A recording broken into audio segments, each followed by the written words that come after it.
Hey, what's up all? This is Jonathan Edwards. Most of you know me, and the ones who do know me know that I am a big advocate of Sony. Like, I'm a big Sony shooter. And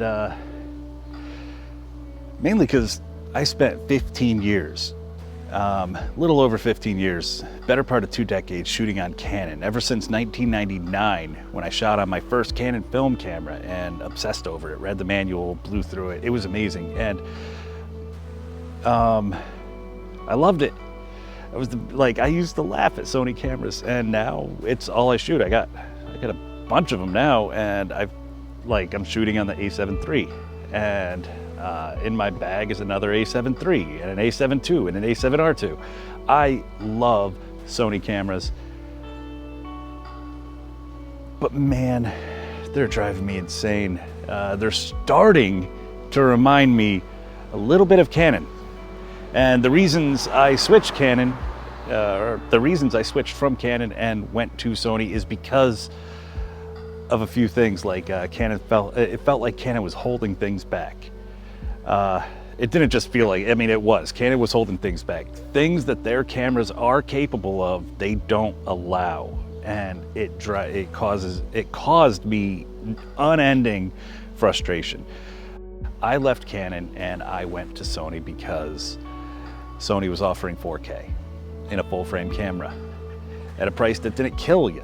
My first Sony camera was an a7R2, and the a7R2 was $3,200. I bought one used and I got it for under $3,000. It was awesome, and I just didn't look back. I shot a lot of Canons too, like a C100, 5D Mark III. I shot the 1DX Mark I. I shot the 80D. I loved that 80D. The thing is, they held everything back, and that's kind of what I feel like Sony's doing right now in a few little areas. And I think after 4 or 5 years of really pushing the limit and pushing the envelope, I think they're kind of resting on the laurels. I think Sony's taking a step back and hoping that there's just something going on with Sony. And there's some pretty obvious stuff. Like, number one, no flippy screen. Come on. Now that's an easy one. No flippy screen. And while that's a really easy thing to point out, like, Sony, what are you doing? You don't have a screen that can flip out so I can see myself. You'll notice that, and I'll show you right now. The camera I'm using right now is the a7III, and it has an external monitor. So you can solve the no flippy screen problem. And you could solve the no flippy screen problem by spending another $500 on a monitor. You can get really cheap, and you can go with like another $150 monitor. I don't know. I like this small HD for an assortment of reasons. Here's the problem. Not only does Sony not give you a flippy screen, but when you plug this monitor into the camera, you lose eye detect autofocus and face detect autofocus when you're shooting in 4K. That doesn't make sense to me.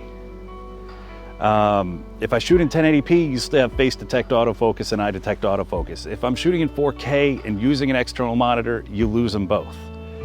That's frustrating. There is one caveat: if you are recording to an external monitor, meaning you spent $12,000 for an external monitor that also has the capability of recording.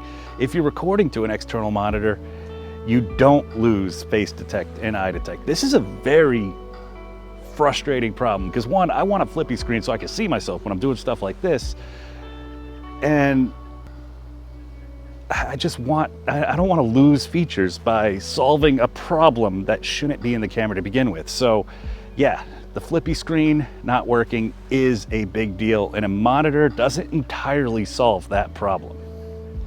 So Sony, come on, fix it. This is something that can be fixed in firmware. That face detect right now on this camera with this setup can be solved. Follow focus on the Ronin. So I have the DJI Ronin S. It's an amazing gimbal support system and I absolutely love it. Follow focus doesn't work.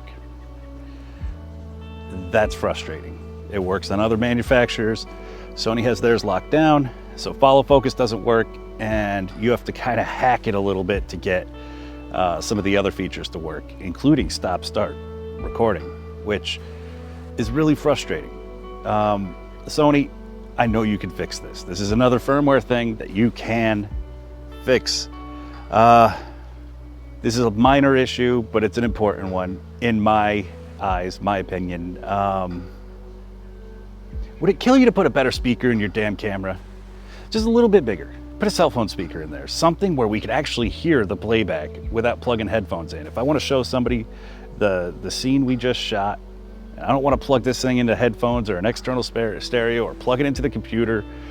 Like, I want to actually be able to hear the audio coming out of this camera. The speakers are frustratingly small. It drives me crazy. Come on. Another thing that really should be addressed in this particular camera, in all Sony's cameras, your focus points are gray. The focus points are neutral gray. You can't see them under 90% of, like the 10% where you can see your focus points, that's friggin' awesome, that's great. But in the 90% of situations where you can't see the focus points, it gets frustrating and maddening. Fix the color of your focus points. It's a software issue. You can do it right now. Update it today, please, so I can use focus points better. The brackets, small area focus, big, whatever, it doesn't matter. Just let us change the color of them so that we can, like, if we have a white background, we can change them to like black focus points. If we have a neutral grayish background, I mean, pavement that is everywhere, like, let us change them from that neutral gray color and let us use focus points better. It's maddening, it's frustrating, and it's actually unbelievably annoying. Every single shoot that I've done, and I shoot like at least once a day, sometimes 2 or 3 times a day, every single shoot, those focus points annoy me. And there is no fix for it. Sony, you need to fix it, come on. Sensor dust. It's something that I don't think can be fixed in hardware or in software. I think it's a hardware fix, but Sony can't beat you to it in the EOS R. Something obvious. You turn the camera off, boom, the shutter comes down, protects the sensor from dust. Change your lens, put the lens back on, boom, shutter comes up. Sensor dust is maddening and it's driving me crazy. And you let Canon beat you to an obvious solution. 10-bit. Let's talk about 10-bit. Like shooting, Sony's 4K is an 8-bit. Their 1080p is an 8-bit. We're tired of 8-bit color. And for most people, this doesn't matter. For 99.9% of the population who uses this camera, 10-bit doesn't matter. And up until a few months ago, it didn't matter to me, but it matters to me a lot now as I'm getting more busier and busier and shooting more and more, doing higher end professional shoots. I would like a camera that has 10-bit color. And I feel like that should be a software thing. I feel like you could fix that. At least give us 10-bit coming out of the HDMI. Let's do it.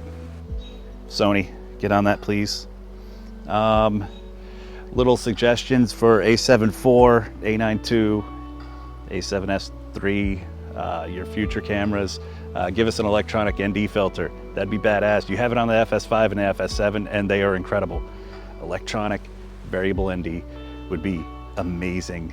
Put it in the a7IV, put it in the a7R4, put it in the a7S3 and put it in the a9II. Electronic variable ND. That would be like the greatest feature in the world. Just an amazing feature. Hook it up.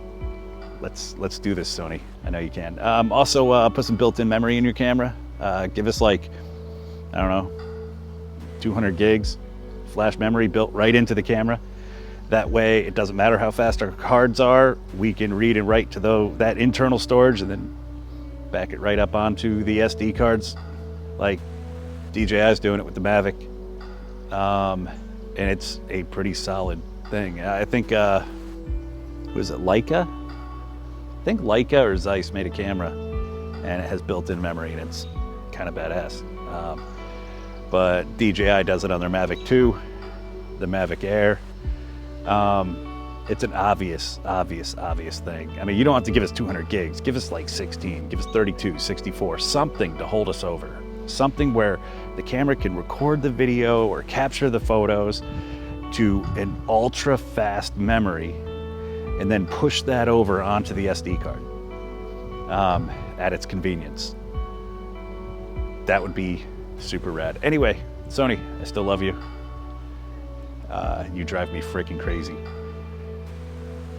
Fix these things, and I might not switch over to the Z7.